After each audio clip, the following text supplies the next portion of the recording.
Donc, même dans nos souffrances, même dans nos déchéances, même dans nos misères, les choses qui nous arrivent sont les choses dont nous avions peur.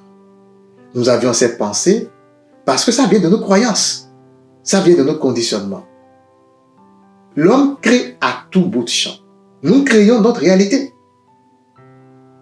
Le message, s'il y a un seul message que je vous exhorterai aujourd'hui à retenir dans cet enseignement, c'est que vous créez votre propre réalité. Vous êtes un créateur parce que vous êtes le fils du créateur.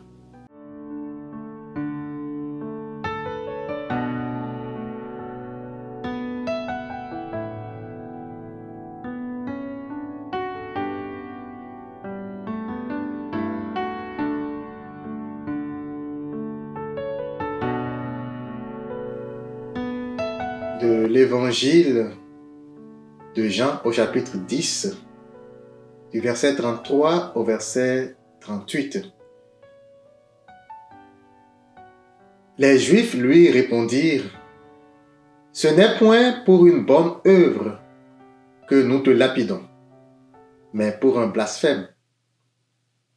Et parce que toi, qui es un homme, tu te fais Dieu. »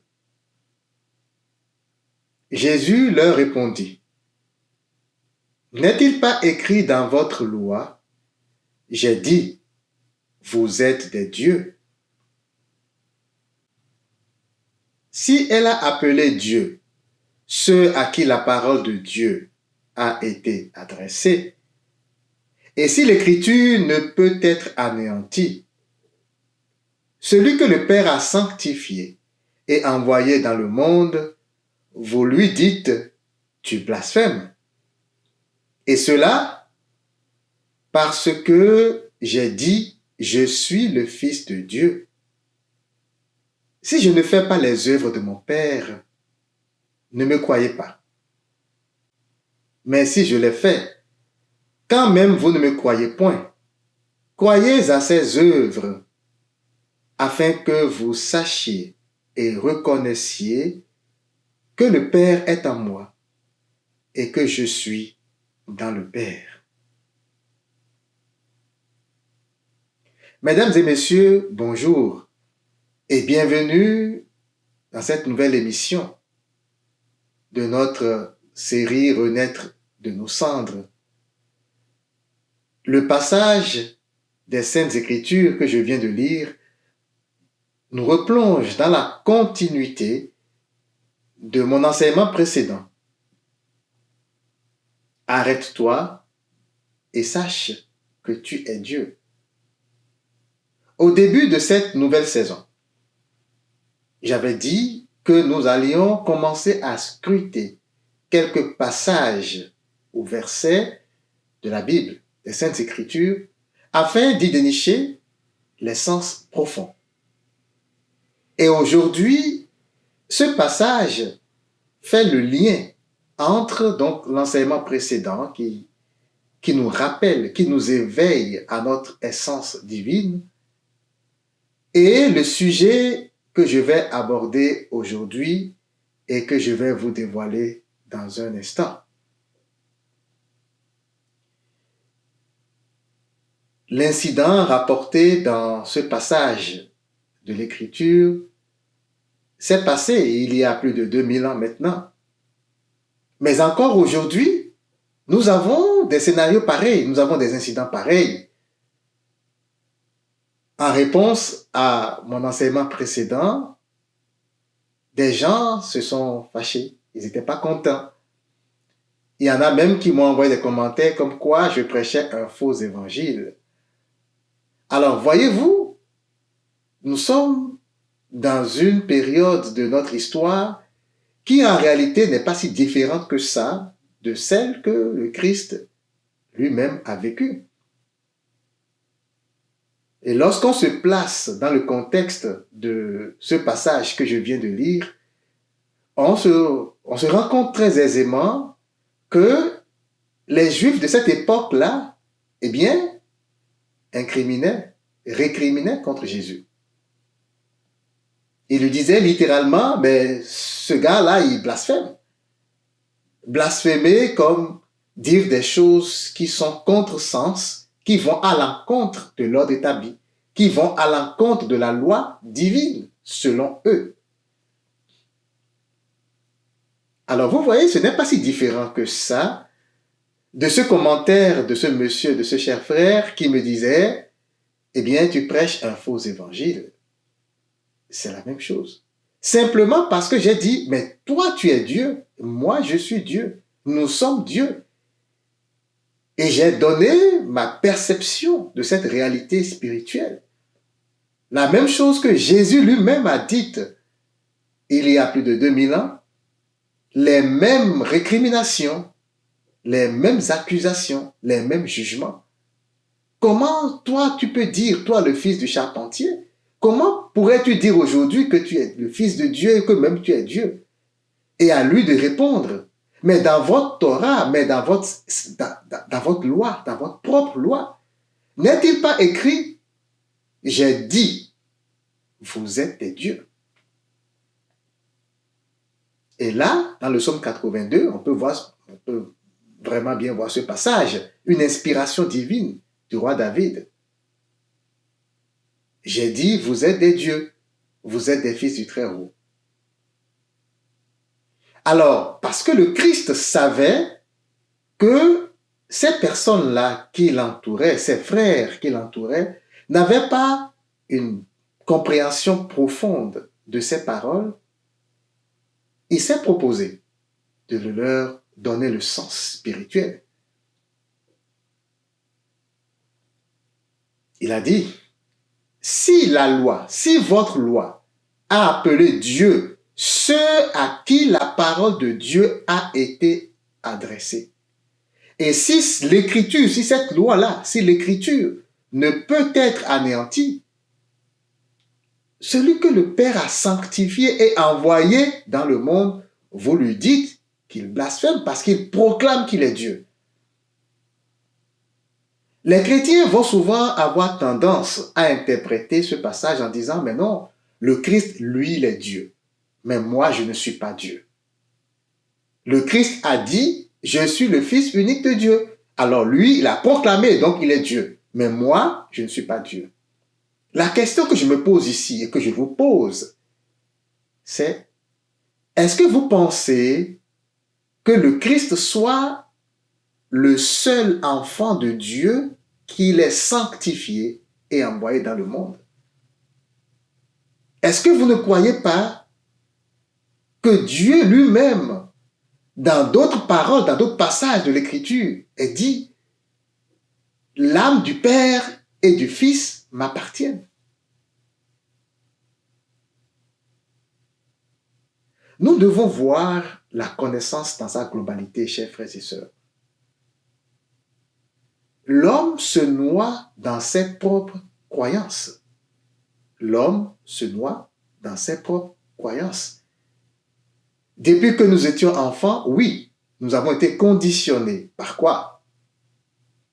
Par l'éducation de nos parents, par l'éducation académique, par la loi, par les lois, par l'éducation religieuse aussi. Nous avons été assez conditionnés.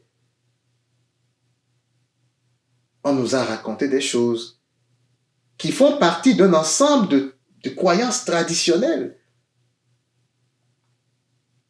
Alors, vous convenez avec moi que les paroles des Saintes Écritures font partie d'une longue tradition des apôtres, parce que quand Jésus était là, il n'y avait pas la Bible, on s'entend. Alors, les apôtres et les disciples qui étaient présents ont traduit ce qu'ils ont entendu de bouche à oreille, de père en fils, de génération en génération. Eh bien, ces paroles ont été transmises.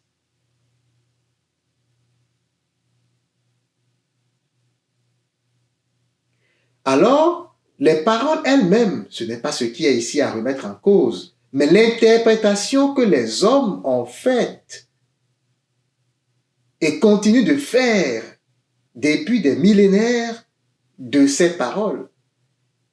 D'ailleurs, on peut convenir que ça a beaucoup changé. Les croyances ont changé. À un moment donné, l'église dit telle chose, à un moment donné, ils disent autre chose, à un moment donné, le pasteur dit telle chose, à un moment donné, à un autre moment, il dit autre chose, et ça change tout le temps.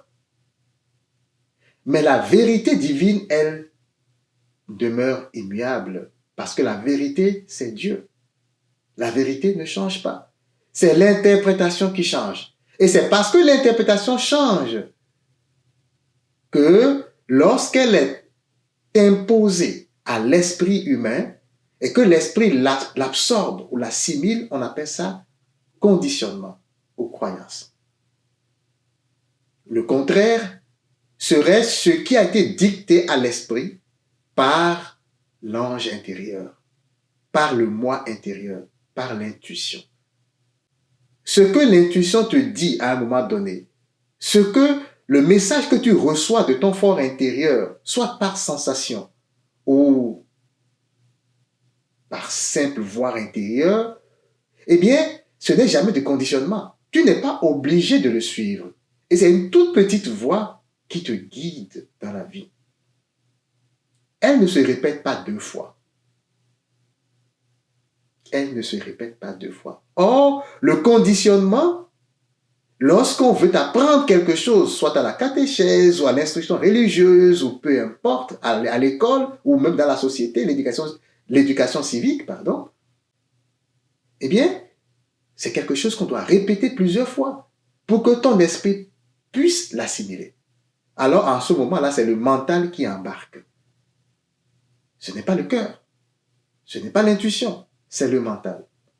Et l'homme se déplace avec ses croyances et se noie dans ses croyances. C'est pourquoi il est tellement difficile à l'humain aujourd'hui de concevoir qu'il a une essence divine. Parce qu'on lui a répété à maintes reprises pendant des années qu'il ne peut pas être Dieu. Il n'y a qu'un seul Dieu et lui n'est pas Dieu. On lui a dit, tu es fils de Dieu. Oui, tu peux dire que tu es fils de Dieu parce que le Christ l'a répété. Tu peux dire, je suis fils de Dieu et proclamer, je suis fils de Dieu, mais je ne suis pas Dieu. Alors, l'humain ne réfléchit pas. Il ne se demande pas, mais comment est-ce que je peux proclamer être fils de quelqu'un et ne pas posséder sa nature? Est-ce que l'univers a été créé de cette façon-là? Est-ce qu'un manguier peut produire des oranges? L'homme ne réfléchit pas de cette façon. Il ne va pas jusque-là. Il accumule, il absorbe et il est conditionné. Au temps de Jésus, l'humain, pour peu qu'il soit humain, ne pouvait pas se targuer d'être Dieu. Il ne pouvait pas proclamer ou déclarer qu'il est Dieu. Pourquoi? C'est assez simple. C'est Adonai, c'est la loi d'Adonai. La loi dit que Dieu est invisible et qu'un humain que je vois avec mes yeux ne peut pas être Dieu. Comment lui va proclamer qu'il est Dieu? C'est grave, c'est suffisamment grave. Et au temps de Jésus, vous le savez, dans le contexte là, les maîtres de la loi discutaient à longueur de journée sur justement l'interprétation juste qu'il faille avoir des Saintes Écritures. Les rabbis discutaient entre eux et parfois même s'engueulaient parce que il y avait des tendances, il y avait des branches, il y avait des écoles. L'école de tel rabbi, l'école de tel autre rabbi. Mais parmi eux tous, il y en a un grand maître de la loi qui s'appelait Nicodème et qui, lui, a pu percer un des secrets. Il faut naître de nouveau. Parce qu'il s'est rabaissé. Il s'est dépouillé à ce moment-là de tout ce qu'il portait comme fardeau de croyance et de conditionnement. Et il a calmé son esprit et il a écouté Jésus. Au temps de Jésus, un humain ne pouvait pas être Dieu. Il ne pouvait pas, sous peine de blasphémer, s'appeler Dieu.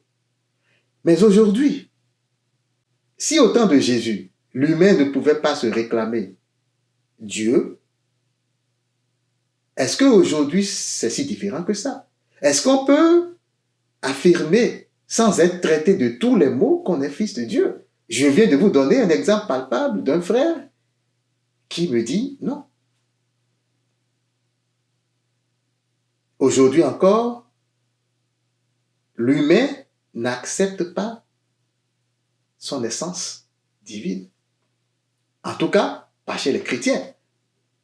La grande majorité des humains, dans leurs croyances, nient ce fait. Évidemment, les raisons données sont un peu différentes de celles évoquées au temps de Jésus. Parce que le chrétien se réclame de Jésus et que Jésus est plein homme, Jésus est humain, et il se réclame de l'essence divine, donc il est Dieu.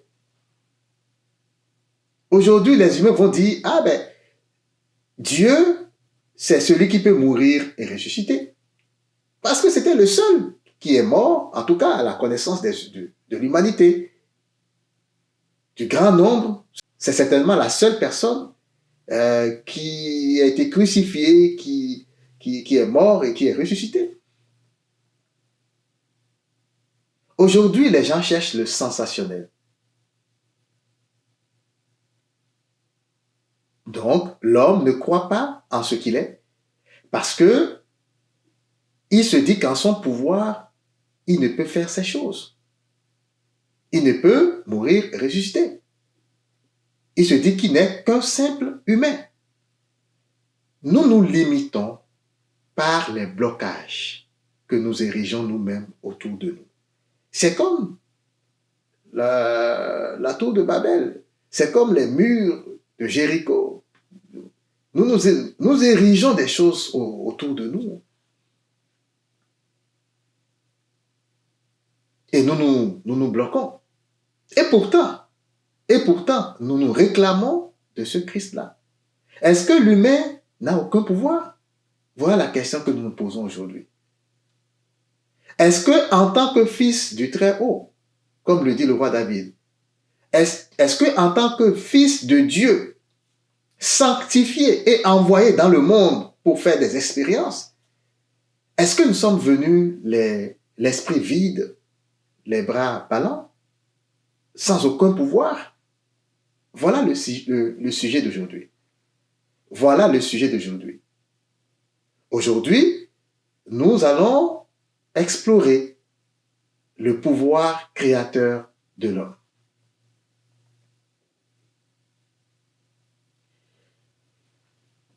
Le Christ dit dans Marc 9, verset 23, « Tout est possible à celui qui croit. » Dans le chapitre 11 du même évangile de Marc, versets 22 à 24, le Christ dit, « Ayez foi en Dieu. Je vous le dis en vérité. Si quelqu'un dit à cette montagne, ôte-toi de là et jette-toi dans la mer, et s'il ne doute point en son cœur, mais croit que ce qu'il dit arrive, il le verra s'accomplir. C'est pourquoi je vous dis, tout ce que vous demanderez en priant, croyez que vous l'avez reçu et vous le verrez s'accomplir. » N'est-ce pas étrange? C'est tellement clair. Mais pour l'homme, ce n'est pas clair encore.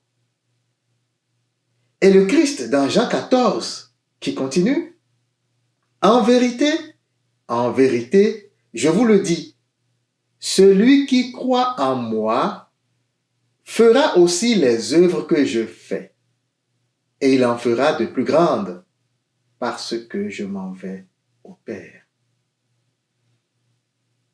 Ce passage, pour nombre de gens, est très flou. C'est tellement flou que la plupart des prédicateurs et pasteurs et autres ne reviennent pas là-dessus. Ou quand ils reviennent, tout ce qu'ils trouvent à dire, c'est « Eh bien, Jésus parle de sa propre personne. » Non. Nous avons ce que nous appelons le moi supérieur. Le moi supérieur. C'est pas pour rien. Nous avons Vous savez, nous avons l'homme interne et l'homme externe, comme le dit saint Paul. Lorsque je dis je,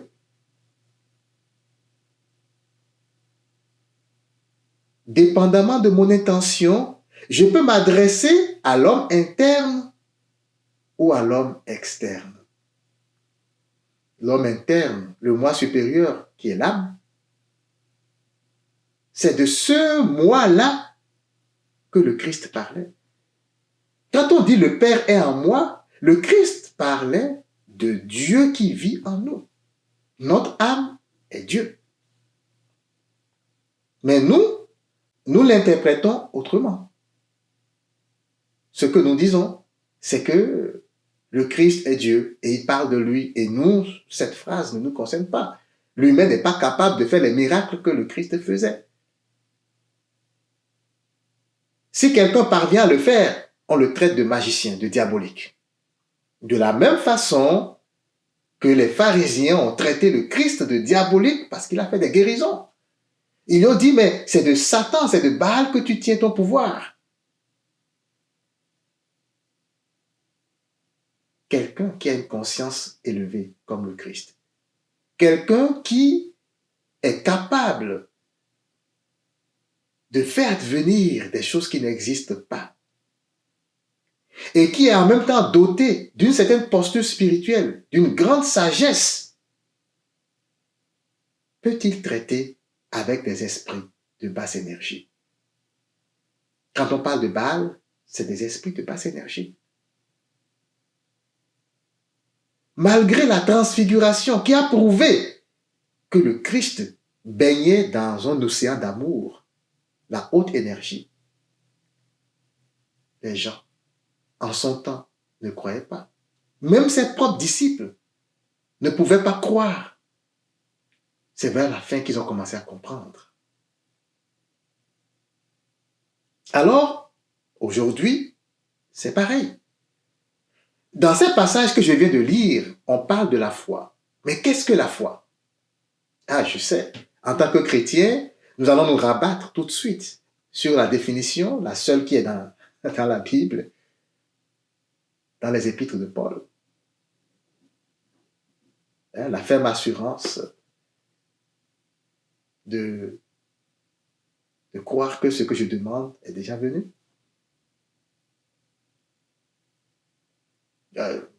Allez voir dans les Saintes Écritures, vous allez voir cette définition, la ferme assurance. Et tout le monde répète ce verset, mais personne ne comprend ce que ça veut dire. C'est-à-dire, les gens répètent, mais ils n'arrivent pas à se mettre là-dedans pour expérimenter ce que saint Paul voulait dire. Moi, aujourd'hui, je vous dis, la foi, selon moi en tout cas, c'est cette conviction de croire que nous sommes d'essence divine. Il n'y a pas d'autre définition. La foi, c'est de croire qu'en tant que fils de Dieu, je suis Dieu. Et que Dieu m'a sanctifié comme il a sanctifié le Christ. Et m'a envoyé en ce monde comme il a également envoyé le Christ pour accomplir une mission ou des missions. Chacun de nous, nous avons des missions à accomplir. Peut-être pas aussi grandioses que ce que Jésus est venu accomplir. Peut-être pas aussi grandiose que de mourir, donner sa vie pour les gens qu'on aime. Parce que certainement, nous n'avons pas le même niveau de conscience que le Christ. C'est un maître spirituel, lui. Il est très élevé. Mais chacun de nous, le père, la mère, l'enfant, le prêtre, le pasteur, le président, le banquier, le frère, l'ami, nous avons tous et chacun un rôle aussi noble à accomplir. Alors nous avons été sanctifiés. Nous avons été sanctifiés avant de quitter là-bas la maison spirituelle et venir ici nous incarner pour faire des expériences. Nous avons été sanctifiés et envoyés. Le Christ le dit, ce n'est pas vous qui m'avez choisi, c'est moi l'âme. C'est moi qui vous ai choisi et établi sanctifié, afin que vous portiez du fruit et que votre fruit demeure. Nous sommes venus faire des expériences pour apprendre ou nous rappeler plutôt. Parce que l'âme, nous sommes l'âme. Nous sommes l'âme. Nous sommes nos âmes. Et l'âme connaît tout. Dans le monde spirituel, les gens qui font l'incursion dans le monde spirituel vont vous dire, dès que mon esprit est rentré dans la lumière, je connaissais tout. Nous connaissons tout de ce que nous sommes. Sauf qu'il faut prendre conscience de ça. Et on ne peut prendre conscience de cela de façon en tout cas plus rapide que dans la matière. Parce que lorsque tu connais et que tu prends conscience, eh bien tu montes dans une autre dimension qu'on appelle l'évolution. Pour évoluer, nous devons venir ici. Donc la foi, c'est cette conviction que malgré que je sois revêtu de ce corps charnel, matériel, périssable, je demeure mon âme et mon esprit. Je demeure Dieu. Voilà ce qu'est la foi. Et le Christ dit, si vous croyez que vous avez cette foi-là, alors vous pouvez tout accomplir. Vous pouvez accomplir tout ce que je fais, et même de plus grandes choses que j'en ai faites. Évidemment, de telles paroles ne pouvaient pas toucher le cœur de personnes qui étaient foncièrement enlisées dans les croyances de ce temps-là, et même encore aujourd'hui. L'homme ne sait pas qu'il a le pouvoir de créer. En tant que fils de Dieu, nous avons hérité de ce pouvoir créateur. Nous créons absolument tout. Toute notre réalité ici, c'est nous qui la créons. C'est ainsi que l'univers a été conçu. Pour que la vie elle-même, qui est une évolution, qui est une suite de choses qui sont en mouvement, que la vie soit animée par les êtres spirituels qui la meublent. L'homme crée continuellement. Et le pouvoir créateur que nous avons hérité en tant que fils de Dieu et en tant que Dieu, ce pouvoir créateur-là consiste en 3 choses.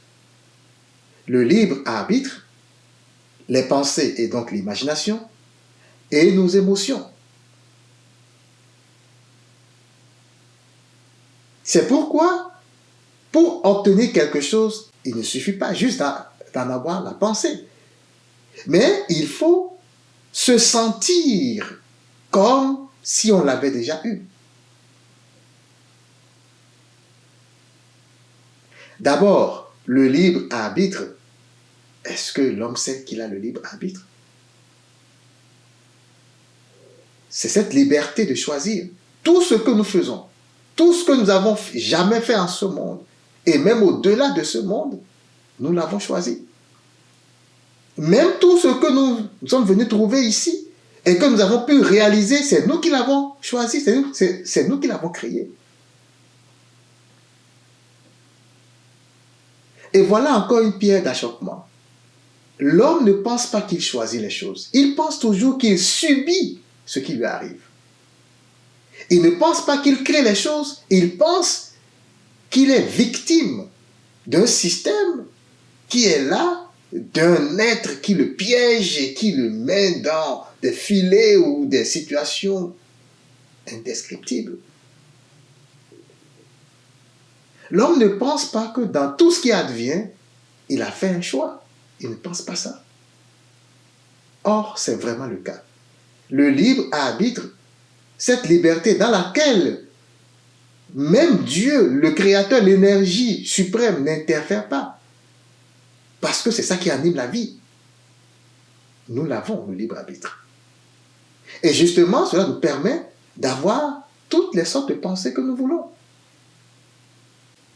Les pensées de bienveillance, de joie et de paix, qui sont susceptibles de nous construire, de construire notre esprit, ou les pensées de haine, de rancœur et de jalousie et de méchanceté qui sont susceptibles de nous détruire ou même de détruire l'humanité. Nous avons le choix d'avoir ces genres de pensées à cause justement du libre arbitre. Les pensées à elles seules dans le monde matériel ne suffisent vraiment pas pour faire bouger les choses. Parce que l'énergie des pensées n'est pas vraiment suffisante. Dans le monde spirituel, les pensées à elles seules suffisent à faire tout bouger. Alors, parfois les gens vont mélanger, hein. Ils vont se dire, ah ben oui, juste avoir des pensées, ça fait... Non, les pensées ici seules ne suffisent pas. Pourquoi? Parce qu'il y a la lourdeur du corps. Okay? Nous sommes encapsulés dans quelque chose. Nous sommes incarnés dans quelque chose qui est lourd. Et tout ce qui est ici, densité énergétique, c'est densité, comme on le dit, c'est lourd. Alors nos pensées, c'est vraiment pour des êtres qui pèsent 12 grammes ou 40 grammes, en tout cas, je ne sais pas. C'est le poids que les scientifiques sont parvenus à mesurer de l'âme qui sort du corps. Les pensées peuvent faire bouger un esprit qui bouge dans le monde spirituel, dans le monde invisible. Mais nous, les choses qui bougent dans notre monde ont une certaine densité. Alors il faut associer les émotions. C'est pourquoi on dit, tout ce que vous demandez, croyez que vous l'avez déjà reçu. C'est-à-dire que sortez des émotions de joie, des émotions qui caractérisent votre imagination. Et les deux combinés vont faire advenir ce que vous avez demandé. Et c'est ainsi que l'homme crée sa propre souffrance. C'est assez étrange, hein? C'est ainsi que l'homme crée sa propre souffrance. Si quelqu'un vient avec un fusil et vient tirer sur moi, je vais dire, mais non, c'est pas moi qui l'ai choisi. Et les gens qui sont autour de moi, n'ayant pas accès à mes pensées, n'ayant pas accès à mes émotions, vont dire, mais il a raison, il est victime d'un attentat. Il est victime de telle chose, il est victime de telle chose, parce qu'il ne l'a pas choisi. La réalité, c'est que tout ce qui advient dans notre vie, dans notre réalité, c'est nous qui le créons. Et si la personne qui coule sous le coup d'un attentat ou de balles pouvait encore revenir pour témoigner, eh bien, il allait vous dire, en ce moment-là, j'ai pensé ça et j'avais eu peur que ça arriverait. Et c'est arrivé. Donc, même dans nos souffrances, même dans nos déchéances, même dans nos misères, les choses qui nous arrivent sont les choses dont nous avions peur. Nous avions cette pensée parce que ça vient de nos croyances, ça vient de nos conditionnements. L'homme crée à tout bout de champ. Nous créons notre réalité. Le message, s'il y a un seul message que je vous exhorterai aujourd'hui à retenir dans cet enseignement, c'est que vous créez votre propre réalité. Vous êtes un créateur. Parce que vous êtes le fils du créateur. Alors, vous êtes un créateur. Dieu va utiliser votre esprit pour créer des choses aux fins d'expérimentation. Nous créons tout. Alors, lorsque nous regardons les Saintes Écritures, la vie de Jésus, nous pouvons voir le genre de choses que nous pouvons créer, ce qu'il appelle les œuvres du Père. Et vous allez comparer à des choses de votre vie qui ne paraissent pas aussi grandioses que ce que le Christ avait fait, mais qui sont quand même assez grandioses pour le ciel. Alors, l'homme, créateur, peut contrôler les forces spirituelles qui existent. Un peu comme le Christ a contrôlé les tempêtes. Il a fait taire les tempêtes. L'homme peut le faire. Il y a des gens qui le font. On entend des histoires où, en Afrique ou sur d'autres continents, eh bien, il y a des gens qui font venir la pluie. Ils contrôlent les forces de la nature. On va dire que c'est des marabouts, c'est des démoniaques, c'est des charlatans, on les traite de tous les noms. Mais c'est des humains qui sont capables de réaliser ces œuvres. C'est un exemple. Alors, ne me faites pas dire ce que je n'ai pas dit. Je n'ai pas porté des jugements de valeur. Je fais juste remarquer que c'est des faits, c'est des choses qui existent. Alors, après, vous interprétez ça comme vous le voulez. Un pasteur ou un prêtre exorciste, par exemple, qui chasse un démon, il manipule les forces spirituelles. Il contrôle les forces spirituelles. L'homme est capable de le faire. Même si c'est au nom de Jésus ou au nom de Dieu, c'est quand même lui qui le fait. L'homme est capable, a le pouvoir de faire advenir ce qui n'existe pas dans l'espace visible.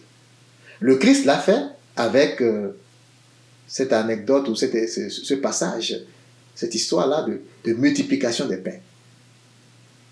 Les gens n'avaient pas à manger et il a prié, il a rendu grâce et il a eu confiance dans le Père qui vivait en lui et il a pu faire advenir à l'existence des choses qui, à nos yeux, n'existaient pas. Ces choses peuvent faire leur apparition dans le monde tangible. Pourquoi? Parce que toutes ces choses existent déjà dans le monde spirituel. Elles n'existent pas à nos yeux, mais elles existent dans l'invisible. Alors, le pouvoir de création, ou le pouvoir de créativité dont nous sommes héritiers, consiste justement à croire qu'elles existent déjà dans le monde spirituel. Si tu crois que ces choses existent déjà dans le monde spirituel et que tu as la conviction que c'est déjà là, ce n'est qu'une question de temps pour que ça fasse son apparition. Si c'est d'1 million de dollars que tu as besoin et que tu es sûr que cet argent existe déjà dans le monde spirituel sous forme d'énergie et que tu te comportes en quelqu'un qui est déjà dépositaire de cet argent, qui est propriétaire de cet argent, eh bien, ça va venir. À un certain moment, tu vas voir, de nulle part, tu auras 1 million de dollars. Parce que tu y crois. Et c'est ça être Dieu. L'homme peut faire advenir, l'homme a le pouvoir de faire advenir des choses qui n'existent pas de façon tangible. L'homme a également le pouvoir de faire disparaître des choses qui existent dans notre espace matériel. Jésus a guéri la lèpre. La lèpre, c'est des choses qui existent sur le corps. Si Jésus l'a fait, tu peux le faire. C'est pas moi qui le dis, c'est lui qui le dit. Celui qui croit en moi, ce moi qui est en lui, celui qui croit dans l'esprit christique qui vit en lui, dans le Dieu qui vit en lui, est capable de faire toutes ces choses que je cite, et même de plus grandes. Est-ce que tu crois en cela? Telle est la question. Chers frères, chères sœurs, la question n'est plus de savoir si tu es capable ou pas. La question n'est plus de savoir si tu es Dieu ou pas. Ce sont déjà des évidences. La question c'est de savoir si tu es conscient de ton pouvoir. Est-ce que tu es capable de te débarrasser de tes croyances et de tes conditionnements pour te revêtir de ce manteau? Tu es ici pour jouer avec la vie, pour faire des expériences. Tu es ici pour prouver la capacité que Dieu t'a donnée. Le feras-tu? Telle est la question. Le pouvoir créateur, comme tu peux déjà le savoir, ton pouvoir créateur se manifeste chaque jour dans ta vie. Ce que tu désires, c'est ce que tu as. Si tu dis, je suis pauvre, je n'ai pas de l'argent, et que de tout ton être, tu ne fais que rechigner parce que tu penses vraiment que tu es pauvre, tu vas demeurer pauvre. Tu n'auras pas de l'argent. Tu auras créé cet environnement de pauvreté. Si tu as peur du rhume, de la grippe, des maladies, peu importe, du cancer et tout, et que tu penses que tu es vulnérable et susceptible d'attraper ces maladies, et tu vis toujours dans la peur, eh bien, tu vas attraper la maladie. Tu auras créé cette condition-là dans ta vie. Tu auras créé cette réalité dans ta vie. Mais si tu te débarrasses de tes peurs, de tes limitations, et tu crois que tout ce que tu désires, tu vas l'avoir, eh bien tu vas l'avoir. Si tu penses que tu es riche, même si tu ne vois pas dans ton compte des millions de dollars et que tu penses que tu es riche et que tout ce que tu as besoin d'avoir, tu vas l'avoir, tu vas l'avoir. Si tu penses que tu es capable de créer la joie, même dans un environnement hostile, où les gens sont peut-être contre toi, dans ton mental, où les gens ne t'aiment peut-être pas, si tu penses que tu es capable de créer de la joie et que tu te mets dans cette disposition, tu vas le faire venir à l'existence. Tu ne sauras pas comment tu as fait. Le comment n'appartient pas à l'homme. Le comment appartient à l'univers. Le comment appartient à Dieu. L'homme a juste à penser et à désirer du fond de son cœur. Et alors, les choses viennent à l'existence. Voilà comment, chers frères, chères sœurs, tu peux te vêtir de ce manteau de Dieu et créer une vie de rêve ici, dans ce monde, sur cette terre. Tu es capable de le faire. Peu importe ce qui arrive. Peu importe ce qui arrive. Tu es capable de le faire. Dis-toi que tu es Dieu. Tu es capable de le faire. Tu es le Fils de Dieu, doté de cette même capacité.